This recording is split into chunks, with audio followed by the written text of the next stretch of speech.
ನಮ್ಮ ನಿಲುವು ಸ್ಪಷ್ಟವಾಗಿದೆ. ಏನು ರಾಜ್ಯ ಸರ್ಕಾರ ಧರ್ಮಸ್ಥಳದ ವಿಚಾರದಲ್ಲಿ ಸಮಗ್ರವಾಗಿ ತನಿಖೆ ಆಗಬೇಕು ಅಂತ ಹೇಳಿ SITಯನ್ನ ಘಟನೆ ಮಾಡಿದಾಗ SITಯನ್ನ ಘೋಷಣೆ ಮಾಡಿದಾಗ ಭಾರತೀಯ ಜನತಾ ಪಾರ್ಟಿ ಅದನ್ನು ಸ್ವಾಗತ ಮಾಡಿದ್ವಿ. ಏನು ಈ ವಿಚಾರದಲ್ಲಿ ಸಮಗ್ರವಾಗಿ ತನಿಖೆ ಆಗಬೇಕು, ಪಾರದರ್ಶಕವಾಗಿ ತನಿಖೆ ಆಗಬೇಕು,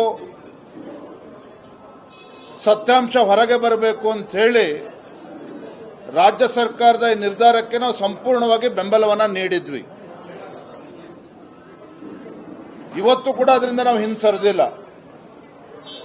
ಆದರೆ ತನಿಖೆಯ ಸಂದರ್ಭದಲ್ಲಿ ಯಾವ ರೀತಿ ನಿರಂತರವಾಗಿ ಸಾಮಾಜಿಕ ಜಾಲತಾಣಗಳಲ್ಲಿ ಅಪಪ್ರಚಾರಗಳು ನಿರಂತರವಾಗಿ ನಡ್ಕೊಂಡು ಬಂದಿದೆ, ಯಾವುದೇ ಅಪಪ್ರಚಾರವನ್ನ ನಿಲ್ಲಿಸತಕ್ಕಂತ, ತಡಿತಕ್ಕಂತ, ಕಟ್ಟಿ ಹಾಕ್ತಕ್ಕಂತ ಕೆಲಸ ರಾಜ್ಯ ಸರ್ಕಾರ ಮಾಡಲಿಲ್ಲ, ಪೊಲೀಸ್ ಇಲಾಖೆ ಮಾಡಲಿಲ್ಲ. ರಾಜ್ಯ ಸರ್ಕಾರ ಅಥವಾ ಪೊಲೀಸ್ ಇಲಾಖೆಗೆ ಬೇರೆ ಬೇರೆ ಸಂದರ್ಭದಲ್ಲಿ 24 ಗಂಟೆಯಲ್ಲಿ FIR ಅನ್ನು ರಿಜಿಸ್ಟರ್ ಮಾಡತಕ್ಕಂತ ಕೆಲಸ ಮಾಡ್ತಾರೆ. ನಮ್ಮ ದಕ್ಷಿಣ ಕನ್ನಡದಲ್ಲಿ ಪೂವಪ್ಪ ಅಂತಕ್ಕಂಥ 81 ವರ್ಷದ ಒಬ್ಬ ಹಿರಿಯ ಕಾರ್ಯಕರ್ತರು ರಾತ್ರಿ 1 ಗಂಟೆಗೆ ಹೋಗ್ತಾರೆ. ಪೊಲೀಸರು ರಾತ್ರಿ 1 ಗಂಟೆಗೆ ಹೋಗಿ ಅವರ ಫೋಟೋನ ತೆಗಿತಕ್ಕಂಥ ಕೆಲಸ ಮಾಡ್ತಾರೆ, ಕಾನೂನು ಸುವ್ಯವಸ್ಥೆನ ಕಾಪಾಡಬೇಕು ಅನ್ನುವ ನೆಪದಲ್ಲಿ.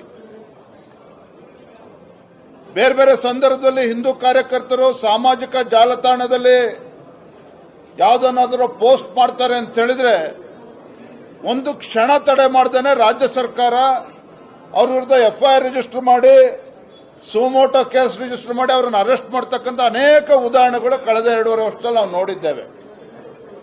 ಅದು ಧರ್ಮಸ್ಥಳದ ವಿಚಾರ ಬಂದಾಗ ಕೋಟ್ಯಾಂತರ ಭಕ್ತರ ಭಾವನೆಗೆ ಧಕ್ಕೆ ತರ್ತಾ ಇದ್ರೂ ಸಹ ಈ ಅಪಪ್ರಚಾರಗಳು ರಾಜ್ಯ ಸರ್ಕಾರ ಇದನ್ನು ತಡಿತಕ್ಕಂಥ ಕೆಲಸ ಮಾಡಲಿಲ್ಲ. ಇದು ವ್ಯವಸ್ಥಿತವಾಗಿರ್ತಕ್ಕಂಥ ಷಡ್ಯಂತ್ರ ರಾಜ್ಯ ಸರ್ಕಾರದ ವತಿಯಿಂದ. ಈ ಅಪಪ್ರಚಾರಗಳನ್ನು ತಡಿಬೇಕು ಅಂತಕ್ಕಂಥ ಇಚ್ಛಾಶಕ್ತಿ ರಾಜ್ಯ ಸರ್ಕಾರಕ್ಕೆ ಇರಲಿಲ್ವೋ, ಅಥವಾ ರಾಜ್ಯ ಸರ್ಕಾರವೇ ಎಲ್ಲೊಂದ್ ಕಡೆ ಈ ಅಪಪ್ರಚಾರಕ್ಕೆ ಕುಮ್ಮಕ್ಕನ್ನ ಕೂಡ ನೀಡುತ್ತಾ ಇದೆಯೋ, ಇವೆಲ್ಲ ಗುಮಾನಿಗಳು ಇವತ್ತು ರಾಜ್ಯಾದ್ಯಂತ ಅಥವಾ ರಾಜ್ಯದ ಅಸಂಖ್ಯಾತ ಭಕ್ತರಲ್ಲಿ ಇವತ್ತು ಚರ್ಚೆ ಆಗ್ತಾ ಇದೆ. ನಮಗೆ ರಾಜ್ಯ ಸರ್ಕಾರದ ನಡವಳಿಕೆ ಬಗ್ಗೆನೂ ಕೂಡ ಈ ಅಪಪ್ರಚಾರ ಹಿಂದೆ ತಡೆದೇ ಇರತಕ್ಕಂಥ ವಿಚಾರದಲ್ಲಿ ನಮಗೂ ಕೂಡ ಅನುಮಾನಗಳು ಕಾಡ್ತಾ ಇದೆ. ದಿನೇಶ್ ಗುಂಡೂರಾವ್ ಅವರೇನೇ ಹೇಳಿಕೆ ನೀಡಿದ್ದಾರೆ, DK ಶಿವಕುಮಾರ್ ಅವರು ಯಾವ ರೀತಿ ಹೇಳಿಕೆಗಳನ್ನು ಕೊಟ್ಟಿದ್ದಾರೆ ಷಡ್ಯಂತ್ರ ಅನ್ನೋ ವಿಚಾರದಲ್ಲಿ, ಇವೆಲ್ಲವೂ ಕೂಡ ನಿಮಗೆ ಗೊತ್ತಿದೆ.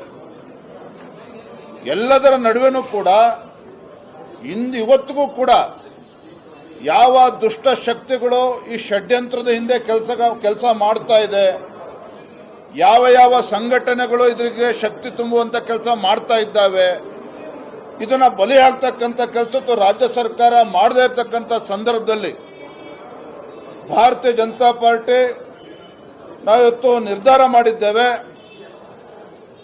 ರಾಜ್ಯದ ಎಲ್ಲ ವಿಧಾನಸಭಾ ಕ್ಷೇತ್ರಗಳಲ್ಲಿ ಮುಂದಿನ ಒಂದು ವಾರ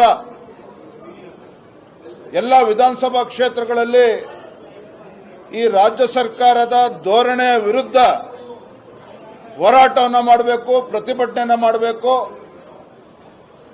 ನಮ್ಮ ಬೇಡಿಕೆ ಯಾವ ಷಡ್ಯಂತ್ರಗಳಿದ್ದಾವೆ, ಕುತಂತ್ರಗಳಿದ್ದಾರೆ, ಇದನ್ನ ಬಲಿ ಹಾಕ್ತಕ್ಕಂಥ ಕೆಲಸ ರಾಜ್ಯ ಸರ್ಕಾರ ಮಾಡಬೇಕು.